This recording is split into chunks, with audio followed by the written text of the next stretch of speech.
चंद्रमौळी फणींद्रमाथा मुकुटी झाळाळी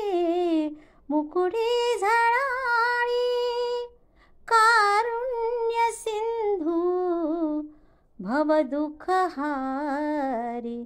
तुझ वीण शंभो मज कोण तारी.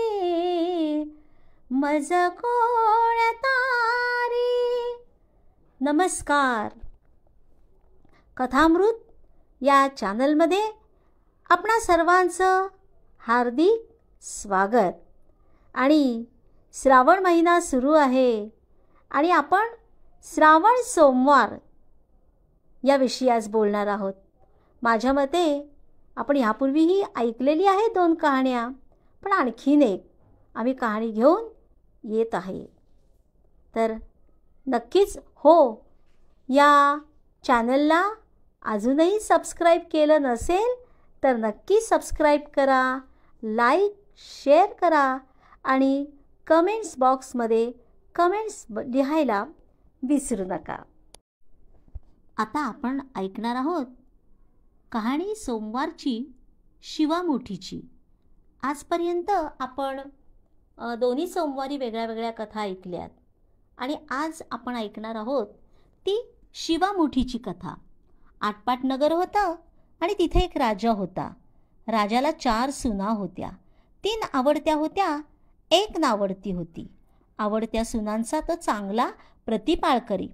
नावडतीस जेवायला उष्ट, नेसायला जाडं भरडं, राहायला गुरांचं बेट दिलं, गुराख्याचं काम दिलं. पुढं झालं काय, श्रावण मासाला पहिला सोमवार आला. ती राणी गेली. नागकन्या देवकन्यांची भेट झाली. त्यांना विचारलं, बाई कुठं जाता? महादेवाच्या देवळी जाते, शिवामूठ वाहते. त्यानं काय होतं?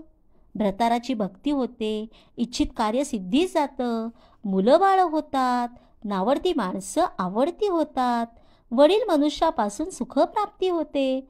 मग त्यांनी हिला विचारलं, तू कोणाची ग? तू कोणाची कोण? मी राजाची सून, तुमचे बरोबर येते. त्यांचे बरोबर ती देवळात गेली. नागकन्या देवकन्या वसा वसू लागल्या. नावडती म्हणाली, काय ग बायानो, काय वसता? आम्ही शिवामोठीचा वसा वसतो. त्या वशाला काय करायचं असतं? तर चिमूट तांदूळ घ्यावे, शिवराई सुपारी घ्यावी, गंधफूल घ्यावं, 2 बेलांची पानं घ्यावी, मनोभावे पूजा करावी, हाती तांदूळ घ्यावेत आणि तोंडाने शिवा शिवा महादेवा, माझी शिवामूठ ईश्वरा देवा, सासू सासऱ्या दिरा भावा, नणंदा जावा, भ्रतारा नावडती आहे, आवडती कर रे देवा, असं म्हणून तांदूळ वाहावेत. संध्याकाळपर्यंत उपवास करावा. उष्ट माष्ट खाऊ नये, दिवसा निजू नये. उपवास नाही निभवला तर दूध प्यावं. संध्याकाळी आंघोळ करावी, देवाला बेल व्हावा आणि मुकाट्यानं जेवण करावं. हा वसा 5 वर्ष करावा. पहिल्या सोमवारी तांदूळ, दुसऱ्या सोमवारी तीळ, तिसऱ्या सोमवारी मूग, चौथ्या सोमवारी जव आणि 5वा आला तर सातू शिवामुठी करता घेत जावे. पहिल्या दिवशी सगळं साहित्य नागकन्या देवकन्यांनी तिला दिलं आणि दुसऱ्या सोमवारी हिला घरून आणायला सांगितलं. त्या दिवशी हिनं मनोभावे पूजा केली. सारा दिवस उपवास केला. जावा नंदांनी उष्ट माष्ट पान दिलं, ते तिनं गाईला घातलं. शंकराची आराधना केली. दूध पिऊन निजून राहिली. पुढं दुसरा सोमवार आला.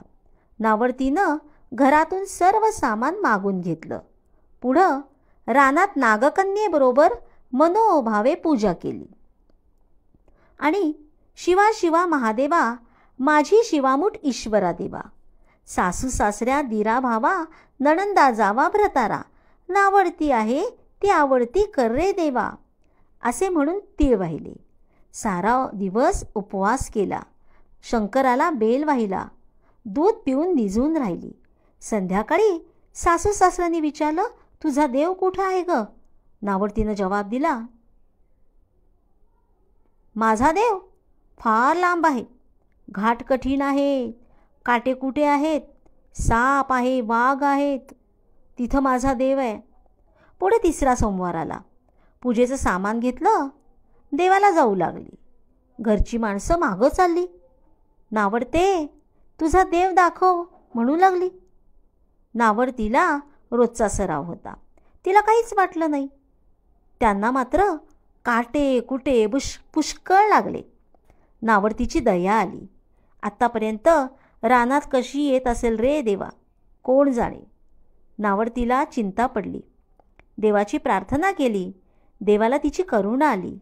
नागकन्या, देवकन्या ह्यासह वर्तमान देऊळ सुवर्णाचं झालं.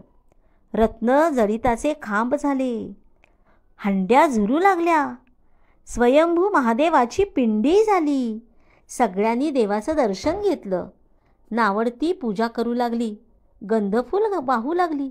नंतर मूग घेऊन शिवा शिवा महादेवा, माझी शिवामुठ ईश्वरा देवा, सासू सासऱ्या दिरा भावा, नणंदा जावा भ्रतारा, नावडती आहे ती आवडती कर रे देवा, असं म्हणून शिवाला वाहिलं. राजाला मोठा आनंद झाला. नावडतीवर प्रेम वाढलं. दागिने न्यायला दिले.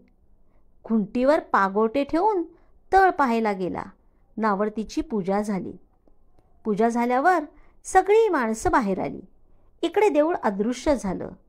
राजा परत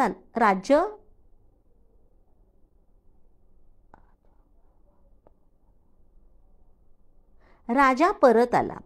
माझं पागोटं देवळी राहिलं. देवाकडे आणायला गेला. तर तिथे एक लहान देऊळ आहे. तिथे एक पिंडी आहे. वर आपण केलेली पूजा आहे.